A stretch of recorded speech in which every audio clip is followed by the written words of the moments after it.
ये वाली जो क्लास है, इस क्लास में हम लोग जिस तरीके से पढ़ेंगे उसमें सबसे इंपॉर्टेंट चीजों को ध्यान में क्या रखना है, क्वेश्चन प्रैक्टिस की तरह ही आपकी है। तो देखो भाई, इसमें आप सबसे पहला को जो क्वेश्चन है, हाँ, जो सबसे पहला इसमें क्वेश्चन आपको देखने को मिल रहा है, ये मॉडर्न का है आज। ऐसे ही हम लोग एंशियंट का करेंगे, वैसे ही हम मेडिवल का करेंगे, फिर कंप्लीट भी करेंगे। डिफेंस वाली क्लास में क्वेश्चन प्रैक्टिस ही कराया था बेटा, आप एक बार देखना उसका, आप यूट्यूब पे जाके एक बार क्लास जरूर देख लेना, कुछ नया जरूर मिलेगा उसमें, शायद ही ऐसा क्वेश्चन होगा एक दो क्वेश्चन छोड़ के जो नया नहीं था, सारा का सारा वो आपका नया ही था सारा क्वेश्चन, ठीक है ना। तो चलिए भाई, पहला जो क्वेश्चन देखने को मिल रहा है वो क्या है, the significance of the battle of Buxar was, मतलब बक्सर की जो लड़ाई है, बक्सर का जो युद्ध है, उसका क्या सिग्निफिकेंस था। बंगाल पर कंपनी का वर्चस्व, कंपनी का मतलब क्या है, जो ईस्ट इंडिया कंपनी थी जो हम लोगों ने पढ़ी थी। बेटा मैं एक्चुअली क्या है ना, देखो मेरे क्वेश्चन थोड़े से ज्यादा होते हैं, मेरे साथ में एक बात है, दिक्कत है, मेरे क्वेश्चन ज्यादा होते हैं, क्वेश्चन में एक्सप्लेन करता हूँ, इसलिए मैं पोल कम कराता हूँ। हालांकि कहोगे तो कोई दिक्कत नहीं, परसों वाली क्लास जो होगी उसमें से पोल भी कर लेंगे, पर पोल में टाइम ज्यादा जाता है, मैं वो पोल वाला टाइम एक्सप्लेनेशन में दे देता हूँ, ठीक है ना। मेरी वाली क्लास एक सिंगल क्लास ऐसी मिलेगी आपको जिसमें पोल वोल नहीं होता, उसमें मैं टाइम वेस्ट बिल्कुल नहीं करता, मैं आपका एक्सप्लेनेशन में उसको निकाल देता हूँ। तो देख लेते हैं। तो भाई जो बक्सर का बैटल है, बक्सर की बैटल हुआ था आपका 1764 में, 1764 में हुआ था, पता ही होगा सब लोगों को। किसके बीच में, एक तरफ तो थे ब्रिटिश, एक तरफ कौन थे, ब्रिटिश थे, अंग्रेज थे, और जो ब्रिटिश थे, ब्रिटिश ने तीन लोगों को एक साथ डिफीट किया था, जिसमें जो मेन बंदा था ब्रिटिश की तरफ से, उसका नाम तो था रॉबर्ट क्लाइव। कौन था, रॉबर्ट क्लाइव। लेकिन अगर हम लोग बात करें तीन जो थे उनमें कौन कौन था एग्जैक्टली, एक था मीर कासिम, MIR या MER, जो भी आपको लिखा मिले। मीर कासिम जो था वो बंगाल का नवाब था, उससे बंगाल की नवाबी छीन ली गई थी, इस टाइम पर नवाब नहीं था, उसकी पोस्ट उससे छीन ली गई थी। दूसरा जो था उसका नाम था सुजाउद्दौला, क्या नाम था, सुजाउद्दौला। सुजाउद्दौला था अवध का नवाब, ये वाला बंगाल वाला था, और ये था आपका अवध का, अवध मतलब लखनऊ। और जो तीसरा था वो था शाह आलम सेकंड, जो इंडिया का किंग था, शाह आलम सेकंड, जो कि कौन था, इंडिया का किंग था, मुगल किंग था, नाम का ही राजा था बस। तो क्या हुआ था इसमें, इस बैटल ऑफ बक्सर में, जो कंपनी था, कंपनी की जो सुपरमेसी है ओवर बंगाल, कंपनी का वर्चस्व बंगाल पर बढ़ गया था, मतलब पूरी तरीके से बंगाल इनके अंडर में आ गया था, ठीक है ना, पूरी तरीके से बंगाल इनके अंडर में आ गया था। ये जो मीर जाफर वाला पॉइंट है, ये तो आपका बैटल ऑफ प्लासी के बाद ही हो गया था, तो ए ऑप्शन इसका आपका करेक्ट आंसर हो गया। नेक्स्ट क्वेश्चन कहता है, गुड इवनिंग भाई, गुड इवनिंग। क्वेश्चन है, when was the state of Satara included in the British sovereignty by the principle of doctrine of lapse. एक हड़प नीति थी, राज्य हड़प नीति या व्यापगत नीति, वो किसने स्टार्ट की थी, डलहौजी ने स्टार्ट की थी। किसने स्टार्ट की थी, डलहौजी नाम का एक बंदा था जो कि गवर्नर जनरल था, उसके द्वारा स्टार्ट की गई थी। तो किस कब की गई थी, 1848 में। सबसे पहला स्टेट यही था, सबसे पहला जो स्टेट था, फर्स्ट स्टेट, वो कौन सा था, सतारा ही था, ठीक है ना। 1848 में सतारा को किया गया था, उसके बाद जयपुर, संभलपुर, ठीक, फिर उसका झांसी, नागपुर, अवध। ओहो बहुत बढ़िया भाई, क्वेश्चन मार्क भाई साहब चरण स्पर्श कर रहे हैं, कोटि कोटि, लेकिन नाम तो पता ही नहीं है तुम्हारा। लास्ट था नाग अवध, लेकिन अवध का जो रीजन था वो नहीं था कि उसमें अपना उसका सन होता था, तो सन तो कोई था नहीं, सन तो उसका था अवध वाला, बाकी सब में सन नहीं होता था। मतलब होता क्या था, जो रियल सक्सेसर होता है, जो अपना रियल बेटा होता है, रियल बेटा, वो नहीं होता था, कितने में, सारे स्टेट में। लेकिन जो आपका अवध था, जो आपका क्या था, जो आपका अवध था, अवध में सन भी था, अवध में सन था, लेकिन उसके बावजूद भी मिस गवर्निंग का चार्ज लेके अपना उसको अंडर में कर दिया गया। अतुल कुमार जी बोल रहे हैं एंशियंट हिस्ट्री के क्वेश्चन में डाउट है, देखो पूछने में मुझे कोई दिक्कत नहीं है, आप पूछ सकते हो, पर ज्यादा है कि मैं एंशियंट हिस्ट्री एक दो दिन बाद कराऊंगा ही कराऊंगा, हो सकता है डाउट की आवश्यकता ही ना पड़े आपको, नोट कर लो उसको, उसको आप लोग नोट कर लो। Who was the chairman of national flag committee, बहुत बढ़िया। इनका जो क्वेश्चन है, बता सकते हो भाई, आप में से कौन बता सकता है, इन्होंने क्वेश्चन किया है कि नेशनल फ्लैग कमेटी जो थी उसके अध्यक्ष कौन थे। इनमें बोल रहा है राजेंद्र प्रसाद जी, लेकिन कई जगह बुक में कृपलानी लिखा है, मैं अपनी क्लास में कई बार बोल चुका हूँ, कृपलानी रॉन्ग आंसर है, कृपलानी कभी भी झंडा समिति के अध्यक्ष नहीं है, 100% दिमाग में बिठा लो। जो झंडा समिति थी, फ्लैग कमेटी थी, उसके चेयरमैन कौन थे, JB कृपलानी नहीं थे, JB कृपलानी नहीं थे, नहीं थे। बहुत सारी बुक में गलत दे दिया है, और इसके लिए सबसे बड़ी जो जिम्मेदार बुक है उसका नाम है लूसेंट। सबसे पहले लूसेंट ने क्वेश्चन गलत दिया था, और 90% लोगों ने लूसेंट से कॉपी मार रखा है अपनी बुक्स को, तो इसीलिए उन बुक्स में गलत ही मिलेगा, ठीक है ना। तो इसके जो राइट आंसर है वो है राजेंद्र प्रसाद जी। इसके जो राइट आंसर है वो कौन है, राजेंद्र प्रसाद जी थे, जो अध्यक्ष थे झंडा समिति के। अब दिमाग में फिक्स रखना, ठीक है। चलिए अब बढ़ जाते हैं हम लोग आगे। नेक्स्ट कहता है when was the Pitt's of India act pass. Pitt India act जो था वो कब पास किया गया था। पिट वैसे जो नाम है ये ब्रिटेन के पीएम का नाम था। तो कब पास किया गया था भाई, 1784 में। तो पहला क्वेश्चन तो यही हो गया, कब किया, किसके द्वारा इंट्रोड्यूस किया है। अगर आता है इंट्रोड्यूस किसने किया, तो इंट्रोड्यूस करने वाला जो बंदा था इंडिया में, गवर्नर जनरल था बंगाल का, जिसका नाम था वॉरेन हेस्टिंग्स। क्या नाम था, वॉरेन हेस्टिंग्स था। ये हमने सब पढ़ रखा है, वॉरेन हेस्टिंग्स, ठीक है ना, वॉरेन हेस्टिंग्स। अब बात आती है कि क्या हुआ था। इसके द्वारा एक पोस्ट होती थी board of control. Board of control जो ईआईसी होती थी, ईस्ट इंडिया कंपनी, उस पर कंट्रोल करने के लिए एक बोर्ड बनाया गया था, जिसे हिंदी में बोलते हैं नियंत्रण बोर्ड। इसका क्या हुआ, इसकी स्थापना हो गई, स्टेब्लिश हुआ, ठीक है ना। ये बेटा रोज नहीं, अब आज के बाद करेंगे इस क्लास को हम परसों, एक दिन के गैप के बाद में रखेंगे इस क्लास को। इस वीक में 4 या 5 दिन ये क्लास रखूंगा, ठीक है, तो कंप्लीट आपका हो जाएगा। आज के बाद में परसों ये क्लास रहेगी, ठीक। हाँ, अल्टरनेट डेज में रहेंगे। नेक्स्ट कहते हैं who was the first to hold office of the governor general of India. Bharat के गवर्नर जनरल का पद संभालने वाला पहला व्यक्ति कौन था।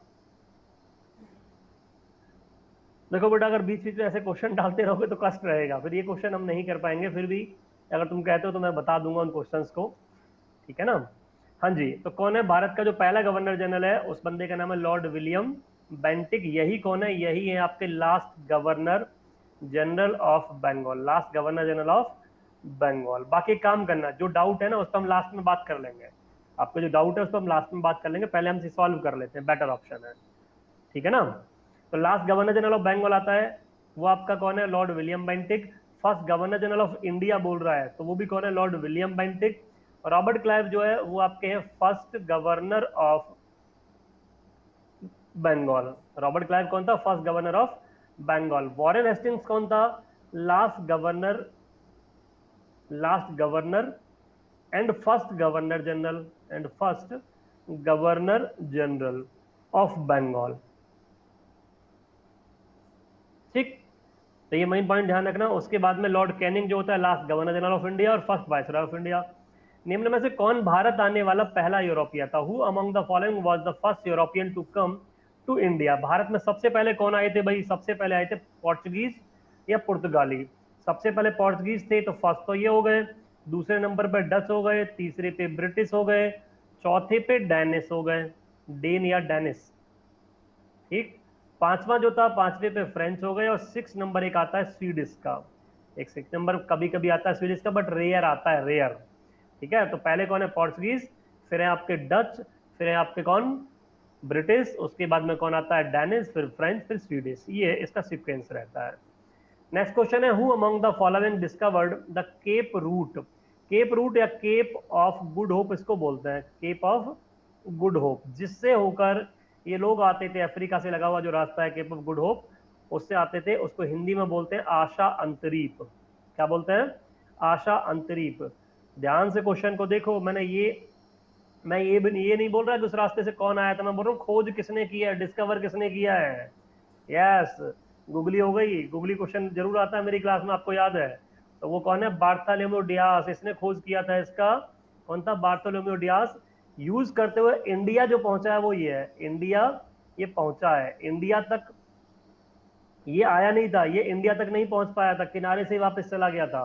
बस रास्ता जो है, जो वे है, वो डिस्कवर्ड बाई बार्थोलोमेव डियास, और रीच्ड कौन था, वो वास्को डी गामा था। तो दोनों में डिफरेंस है, ध्यान में रखना।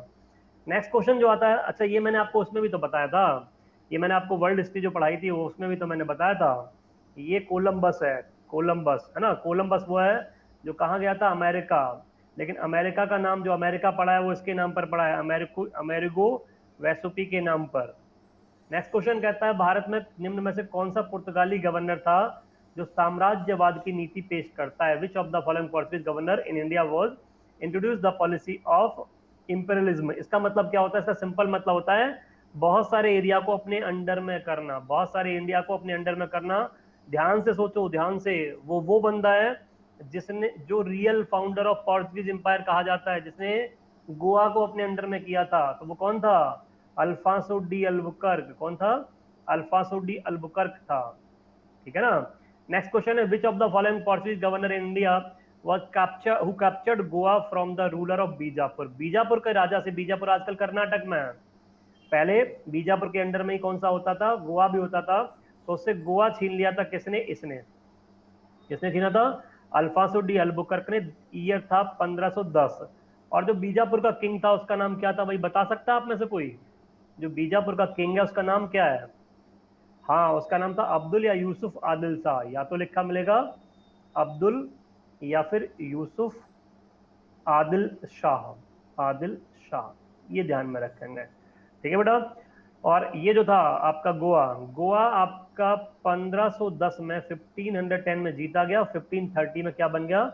परमानेंट कैपिटल बन गया था। क्या बन गया था? ये परमानेंट कैपिटल बन गया था, जो 1961 तक इनके अंडर में रहा है। ठीक है ना। जिसने परमानेंट कैपिटल बनाया उस बंदे का नाम है नूना डी कूना। नूना डी कूना। ठीक है ना। हाँ, ऑपरेशन विजय नाम से मिलिट्री ने एक ऑपरेशन चलाया था, उसके थ्रू इसको फ्री कराया गया। किससे फ्री हुआ है ये? जो फ्री हुआ है वो हुआ है ऑपरेशन विजय से, जो कारगिल में भी यूज हुआ है। ऑपरेशन विजय जो है, कारगिल युद्ध में भी यही नाम यूज किया गया है। नेक्स्ट क्वेश्चन पे आते हैं। Who among the following British explorer and one of the first to make the overland journey to India. इनमें से ऐसा कौन सा था बंदा जो, ब्रिटिश बोल रहा है, ब्रिटिश जो भारत तक पहुंचा था? कौन सा अंग्रेज था जो आपका भारत तक पहुंचा था? क्वेश्चन ये बोल रहा है, और वो पहले की बात कर रहा है ना। यात्रा करने वाला पहला जो बंदा है उसकी बात कर रहा है। मैकडोनाल्ड नहीं, मैकडोनाल्ड कहां से आ गया? मिडेन हॉल है बेटा, है ना। मैकडोनाल्ड तो अलग था, ये आएगा जॉन मिडेन हॉल, पहला बंदा है। और ये आया था 1599 में। और ये बोल रहा है भूमि की यात्रा करते हुए, ध्यान दो इस पॉइंट पर, किसकी यात्रा करते हुए? भूमि, मतलब over land route. Land route journey मतलब है ओवर लैंड रूट, थल मार्ग से। ठीक है ना। इसका मतलब क्या होता है? थल मार्ग से। थल मार्ग। बेटा मैं पोल नहीं कराता, जितनी देर में पोल होता है उतनी देर में मैं दो क्वेश्चन एक्स्ट्रा एक्सप्लेन कर देता हूँ। ठीक है। फिर भी आप लोग कहोगे कि सर नहीं, हमको पोल करना है, उसमें टाइम वेस्ट करना है, तो कोई दिक्कत नहीं, मैं करा दूंगा। I have no problem. अगर ऐसा लगता है, देखो यहाँ भी क्लास में आ रहे हो फिर भी टाइम वेस्ट कर रहे हो तो कोई मजा नहीं है। ठीक है ना। हाँ, 55 क्वेश्चन है मेरी क्लास में, 55 क्वेश्चन को 100 अब बना के भेजता हूँ मैं। मतलब 50 क्वेश्चन है, तो 50 को मैं 100 से 150 क्वेश्चन बना के भेजता हूँ एक्सप्लेनेशन के साथ में। चलिए, तो कौन था? जॉन मिडेन हॉल था भाई। अगर आता है जो सी रूट से पहला कौन आया था? सी रूट से, तो सी रूट से पहले वाला जो आने वाला बंदा था उसका नाम था कैप्टन हॉकिंस। कौन था? तो कैप्टन हॉकिंस था। ये जो फ्रांसिस डे है, ये मद्रास का संस्थापक है। ये क्या, किसका संस्थापक है? ये फाउंडर कहा जाता है मद्रास का। और जो ये गेराल्ड डांगियर है, ये बॉम्बे का संस्थापक है। किसका? बॉम्बे का संस्थापक है। कैप्टन हॉकिंस सी रूट से आने वाला है, जो विलियम हॉकिंस भी है वही। ईस्ट इंडिया कंपनी का जो पहला कारखाना किस स्थान पर बनाया गया था? सूरत में बनाया गया था। कब बनाया गया था? 1608 में, जब ये आया था कौन? William Hawkins. लेकिन कुछ ही दिन में बंद हो गया था, कुछ ही दिन में बंद हो गया था। बाद में परमानेंटली इसको स्टार्ट कराया था थॉमस रो ने। थॉमस या टॉमस, जो भी आपको लिखा मिले, थॉमस या टॉमस रो। और अगर क्वेश्चन आता है साउथ इंडिया में तो ये वाला है। दक्षिण भारत में अगर आता है तो उसका नाम है मसूलीपट्टनम। मसूलीपट्टनम को मछलीपट्टनम भी कहते हैं, जो कि आपका आंध्र प्रदेश में है। कहां पर है? आंध्र प्रदेश में है। ठीक है बेटा। चलिए नेक्स्ट आ जाते हैं। नेक्स्ट कहता है, who among the following European force to sell all their settlement in India to British. निम्न में से किसे भारत में अपनी सभी बस्तियों को अंग्रेजों को बेचने के लिए मजबूर किया गया? 5 करोड़ का क्वेश्चन है ये जो क्वेश्चन है, ये 5 करोड़ का क्वेश्चन है। अतुल कुमार जी, आपका क्वेश्चन क्या है? बहुत दिन से परेशान हूं। अच्छा, किस चीज का क्वेश्चन है भाई? अभी मैंने बोला तो था, डाउट एक बार बाद में पूछ लेना, है ना। डाउट मैं बिना डाउट के नहीं भेजूंगा, टेंशन मत। तो नहीं भी आएगा तो 1-2 दिन बाद पता करके बता दूंगा, उसकी कोई दिक्कत वाली बात नहीं है। तो वो है आपका डैनिश लोग थे। कौन थे? डेनिस थे। डेनिस जो लोग थे, उनकी सारी की सारी फैक्ट्री, सारी कॉलोनी, सारा बिजनेस किसने छीन लिया? ब्रिटिशर्स ने। थोड़ा बहुत कुछ पे किया और उनको यहाँ से भगा दिया। एक बिहार का एक लड़का था जो सुशील कुमार, 5 करोड़ रुपए जीता था, वो इसी वाले क्वेश्चन पे जीता था। ठीक है ना। चलिए नेक्स्ट में आता है, कि who among the following obtain Madras from the Raja of Chandragiri. Chandragiri का एक राजा था जिसका नाम था पेड़ा वेंकट राय। क्या नाम था? पेड़ा वेंकट राय। ये कहाँ का किंग था? चंद्रगिरी का। चंद्रगिरी आजकल तमिलनाडु के अंदर है। तो पेड़ा वेंकट राय से ले लिया था क्या? मद्रास ले लिया था। क्या ले लिया था? मद्रास ले लिया था। और वहीं पर मद्रास का उसको रियल फाउंडर माना जाता है। अभी मैंने कुछ देर पहले ही नाम बताया था, नाम है फ्रांसिस डे, रियल फाउंडर या फाउंडर ऑफ मद्रास। ठीक है, फाउंडर ऑफ मद्रास। ये छोटा सा एक उस टाइम पर ऐसे ही था, कोस्टल एरिया था, प्रॉपर सिटी के फॉर्म में इसने बनाया। और हाँ, यहाँ पर एक फोर्ट भी बनाया था। यहाँ पर इसने एक फोर्ट बनाया था जिसका नाम था फोर्ट सेंट जॉर्ज, मतलब एक किला बनाया था। ठीक, fort Saint George, fort Saint George ये इसने बनाया था। ठीक, जॉन मिडिलॉल हम बात कर ही चुके हैं। ये कौन था? ये पहला अंग्रेज है जो थलमार्ग से आया था। कैप्टन हॉकिंस का मैंने आपको बता दिया। गेराल्ड लांग बॉम्बे वाला है। नेक्स्ट है, मुस्लिम लीग की स्थापना कब हुई थी? एक पार्टी बनाई गई है मुस्लिम लीग, उसका फाउंडेशन कब रखा गया था? वेरी गुड, कब रखा गया था? 1906 में रखा गया था। फाउंडर का नाम बताओ, जल्दी से बताओ। नवाब नवाब सलीमुल्लाह खान। क्या नाम था भाई? नवाब सलीमुल्लाह खान एंड आगा खान। दो लोगों ने मिलकर किया था। अगर अलग अलग ऑप्शन में दे रहे हैं तो सलीमुल्लाह खान, अगर सलीमुल्लाह खान ऑप्शन में नहीं है तो आगा खान, वरना ऐसे आएगा ए एंड बी बोथ। और कहां पर? ढाका में। कहां पर किया था? ढाका में किया था, ढाका में। इसके जो पहले चेयरमैन थे वो थे आपके वकार या मोहसिन उल मुल्क। कई जगह आपको आगा खान चेयरमैन लिखा मिल जाता है, कई जगह और भी कई चेयरमैन लिख के मिल जाते हैं, लेकिन करेक्ट आंसर है चेयरमैन का ये वाला। ठीक है ना, ढाका बांग्लादेश, जिसको डैका भी बोल देते हो, DACCA, ये स्पेलिंग। व्यक्तिगत सत्याग्रह 1940-41 में हुआ है, 1940-41 में हुआ है। तो उसमें विनोबा भावे जो थे भाई, उनको पहला सत्याग्रही चुना गया था। गांधी जी ने स्टार्ट किया था। इन्होंने ये कहा था आप अपने लेवल पे काम करें, व्यक्तिगत रूप से इंडिविजुअली काम करें। तो उसके दूसरे सत्याग्रही जो थे वो कौन थे? उनका नाम यहाँ पर है पंडित जवाहरलाल नेहरू। कौन है? पंडित जवाहरलाल नेहरू। और विनोबा भावे के बारे में मैंने बहुत बार बताया है। भूदान आंदोलन स्टार्ट किया था इन्होंने आंध्र प्रदेश से, जिसके लिए इनको मिला था क्या? Ramon Magsaysay award. उसके बाद आता है, which of the following was not founded by doctor B.R. Ambedkar. Doctor B.R. Ambedkar ने इनमें से किसकी स्थापना नहीं की है या किसमें पार्टिसिपेट नहीं किया है? जल्दी से बता दो। शिल्पा जी हेलो, अभी आए हैं क्या? कौन सा होना चाहिए? Deccan education society, Samaj Samata Sangh, people's education society, depress class institute. तो आपको खुद से पता लग जाना चाहिए। समानता की, पीपल्स की, जनता की जो ज्यादा बात आ रही है वो इन तीनों में आ रही है। ऐसी बात वो करते थे, है ना, मतलब सबके लिए समान अधिकार की बात करते थे। तो फिर कौन सा आया? डेक्कन एजुकेशनल सोसाइटी जो थी उसका फाउंडेशन इन्होंने नहीं रखा था। वास्को डी गामा पश्चिम तट के कालीकट पर कब आया? कालीकट का आज का जो नाम है वो है कोझिकोडे। क्या नाम है आज इसका? कोझिकोडे के नाम से आप इसे जानते हो, हालांकि कालीकट भी लिखा मिलता है। तो कब आया था भाई? 1498, और डेट थी 17 मई। यहाँ का जो किंग था, हाँ 17 यहाँ का जो किंग था, जे या जेड से जिससे भी लिखा मिले, उस बंदे का नाम था जमोरिन, जिसने इसका वेलकम किया था। और जल्दी से बताओ, जिस शिप से आया था उसका नाम बता दो आप लोग मेरे को।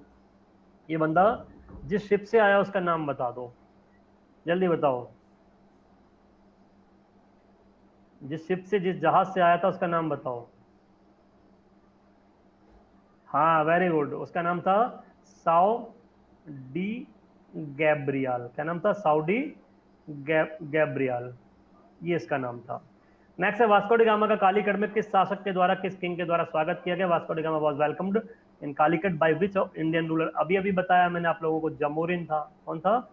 जमोरिन था। ये तीनों तो वैसे भी नहीं कर सकते थे, मर गए थे कब के। चंद्रगुप्त पता नहीं कब मर गया था, है ना, बहुत पहले मर चुका था, इसके बारे में हमने पढ़ाई है। कनिष्क मर चुका था, अलाउद्दीन खिलजी सब मर चुके थे उस टाइम तक। तो नेक्स्ट आता है, भारत का पहला पुर्तगाली गवर्नर कौन था? वो वही गवर्नर था जिसने water of blue water policy, नीले पानी की नीति स्टार्ट की थी, जिसमें ये क्या करते थे? सबसे टैक्स वसूल करते थे जो भी सी रूट को यूज करता था। तो उसका नाम है, पहला ही गवर्नर था, उसका नाम क्या था भाई? उसका नाम था, ये है फ्रांसिस्को डी अल्मीडा। क्या नाम है? Francisco de Almeida, Francisco de Almeida ये था। बाकी रॉबर्ट क्लाइव, मैंने अभी आप कुछ देर पहले ही आपको बताया था, ये कौन था? रॉबर्ट क्लाइव था पहला गवर्नर बंगाल का जिसने बैटल ऑफ प्लासी में भी पार्टिसिपेट किया है। मिंटो नाम के दो लोग आए, दोनों गवर्नर जनरल की पोस्ट पे रहे हैं। मुनरो एक गवर्नर भी रहा है मद्रास का, और एक मुनरो वो भी रहा है जिसने बैटल ऑफ बक्सर में पार्टिसिपेट किया है। नेक्स्ट है, भारत में पुर्तगालियों की नींव रखने वाले व्यक्ति का नाम, name of the person who led the foundation of Portuguese in India. तो कौन सा होना चाहिए भैया इसमें से? नींव रखने का मतलब जिसने प्रॉपर फाउंडेशन रखा है, तो वही होगा अलबुकर, क्योंकि इसने एम्पायर बनाना स्टार्ट कर दिया। इसने क्या किया? एम्पायर बनाना स्टार्ट कर दिया। ये वही है जिसके बारे में अभी हम लोग बात कर रहे थे, गोवा को जीतने वाला। पुर्तगालियों ने गोवा पर कब कब्जा किया? Portuguese capture Goa in which year? अभी कुछ देर पहले ही बात की है हम लोगों ने, 1510 में। और फ्री कब हुआ था वो मैंने आपको बताया था, इंडिपेंडेंट हुआ है 1961 में, ऑपरेशन विजय के द्वारा। मिलिट्री का ऑपरेशन था ऑपरेशन विजय। मिलिट्री को क्यों भेजना पड़ा, आर्मी को क्यों भेजना पड़ा? क्योंकि ये लोग यहाँ से जाने को तैयार नहीं थे। नेक्स्ट क्वेश्चन है, the headquarter of Portuguese in India for trade was? Bharat में इनके लिए जो ट्रेड का जो मुख्यालय था, जो हेड ऑफिस था, वो कौन सा था? बताइए भाई, जल्दी जल्दी बताइए, कौन सा था? मुंबई, दिल्ली, गोवा, दमन एंड दीव, यही था? कौन सा? यही था, गोवा। लेकिन अगर एग्जाम में क्वेश्चन कहता है फर्स्ट कौन सा था, फिर क्या करोगे? अगर एग्जाम में क्वेश्चन आ जाता है पहला कौन सा था, प्रथम कौन सा था, तो वही इनकी फर्स्ट फैक्ट्री भी है। कौन सा था? नहीं, मुंबई नहीं था। यस, कोचीन था। क्या नाम था? कोचीन था, जिसे आज आप लोग कोच्चि के नाम से जानते हैं। वो इनका पहला था। ठीक है ना, 1530 तक। ठीक है ना, 1530 तक ये रहा है, उसके बाद गोवा बन गया है। नेक्स्ट है, the split between extremist and the moderates came in the open at the Surat Congress session in the year? मतलब कांग्रेस का सूरत में विभाजन हुआ। कांग्रेस का फाउंडेशन 1885 में रखा गया है, लेकिन दो पार्ट में डिवाइड हो गई थी 1907 में, 1907 में। और चेयरमैनशिप को लेके मेन सबसे बड़ा प्रॉब्लम हुआ करता था। इसका जो अध्यक्ष था, इसके जो अध्यक्ष थे, उस बंदे का नाम था रास बिहारी घोष। बोस नहीं, घोष। ठीक है ना, घोष बाद में आता है, बोस बाद में आता है। तो इसी चीज को लेकर प्रॉब्लम हो गया। एक्सट्रीमिस्ट जो था वो था गरम दल, जिसके अंदर बाल लाल पाल अरविंदो घोष, ये लोग आते थे, नाराज होकर निकल गए थे। ठीक है ना, चलिए नेक्स्ट बात है, भारत में डच ईस्ट इंडिया कंपनी की स्थापना किस वर्ष हुई थी? डच जो है, जो निकल गए थे ब्रिटिश से, डर कर भाग गए थे, ऐसा था, ब्रिटिश ने डिफीट कर दिया था एक्चुअली इनको। तो भाई उसकी स्थापना जो हुई है वो कब हुई है? हाँ, 1602 में हुई है। कब हुई है? 1602 में हुई है। इसका जो फाउंडेशन रखा गया 1602 में रखा गया है। एंड जो इनका हो गया एंड, वो हुआ है 1759 में, बाय बैटल ऑफ बेदरा। बाय बैटल ऑफ बेदरा, बंगाल में एक युद्ध हुआ था बेदरा का, जिसमें ब्रिटिश ने डिफीट किया, मारपीट के भगा दिया, सब छीन लिया। नेक्स्ट कहता है, युवा बंगाल आंदोलन, the leader of the young Bengal movement was? कौन थे भाई? इसको इसके जो लीडर हैं उनका नाम क्या है? बी मतलब चंद्रशेखर देव ना? सी मतलब ईश्वर चंद्र विद्यासागर? बिल्कुल नहीं। डी, हाँ कोई ना कोई तो फिट हो ही जाएगा। बिल्कुल सही बात है, वैसे डी है, हेनरी विवियन डेरिजियो।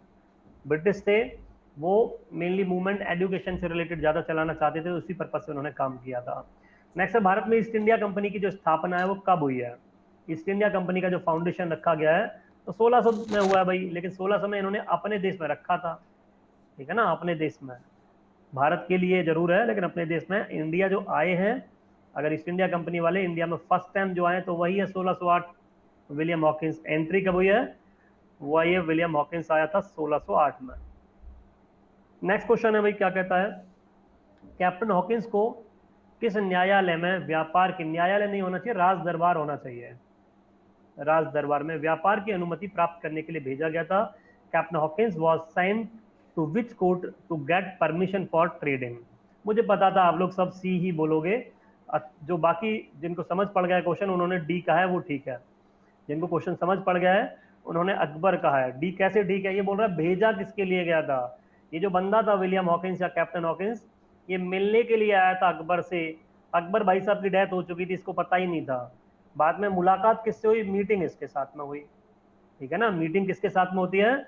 जहांगीर के साथ में होती है, लेकिन अकबर से मिलने आया था। इवन जो लेटर था वो भी इसको इसी के नाम पर लिखा हुआ था, किसके नाम पर? अकबर के नाम पर। ठीक है, हाँ फिर से गूगली गूगली, एक कुछ क्वेश्चन में तो जरूर होनी चाहिए। नेक्स्ट कहता है, सर थॉमस रो जहांगीर के दरबार में किस वर्ष भेजा गया? आपको बहुत सारी बुक्स हैं जिसमें 1615 लिखा मिलेगा, बहुत सारी बुक है जिसमें आपको 1616 लिखा मिलेगा। अब इस क्वेश्चन को ध्यान से समझो, यहाँ बोल रहा है भेजा गया, सेंट। अगर सेंट कहता है तो 1615, अगर रीच्ड कहता है, रीच्ड, तो इंडिया आया है कब? 1616 में। इंडिया पहुंचा कब है? 1616 में। यहां पर कौन मिला इसको? जहांगीर मिला। विलियम हॉकिंस को भी कौन मिला था? जहांगीर मिला था। जॉर्ज सेंट जॉर्ज फोर्ट 1641 में भारत के किस शहर में बना? मैं बता चुका हूं आपको ऑलरेडी। पोल कराओ आदित्य जी, अभी आए हो क्या आप? हैं? पोल वाले बच्चों की बहुत डिमांड है, क्या चक्कर है? अरे सेंट फोर्ट जॉर्ज जो मैं बोल रहा था वही तो है, मद्रास वाला। मद्रास वाला जो था वही तो है ये। ठीक है, चलिए नेक्स्ट बात है, सैडलर आयोग किससे रिलेटेड है? एक कमीशन बनाया गया है 1917 में। कौन सा कमीशन था? सैडलर कमीशन था। जुडिशरी से, रिवेन्यू एडमिनिस्ट्रेशन से, एजुकेशन से, या पुलिस एडमिनिस्ट्रेशन से? किससे था? जल्दी जल्दी बता दो, किससे था? यस, एजुकेशन से रिलेटेड था। शिक्षा में सुधार के लिए बहुत सारे कमीशन बने, जिसमें से एक सैडलर कमीशन भी बनाया गया था। ये ज्यादा फेमस क्यों नहीं हो पाया? रॉलट एक्ट की वजह से। किसकी वजह से नहीं हो पाया? रॉलट एक्ट की वजह से, और उस टाइम फर्स्ट वर्ल्ड वॉर भी चल रहा था, इस वजह से ज्यादा फेमस नहीं हो पाया था।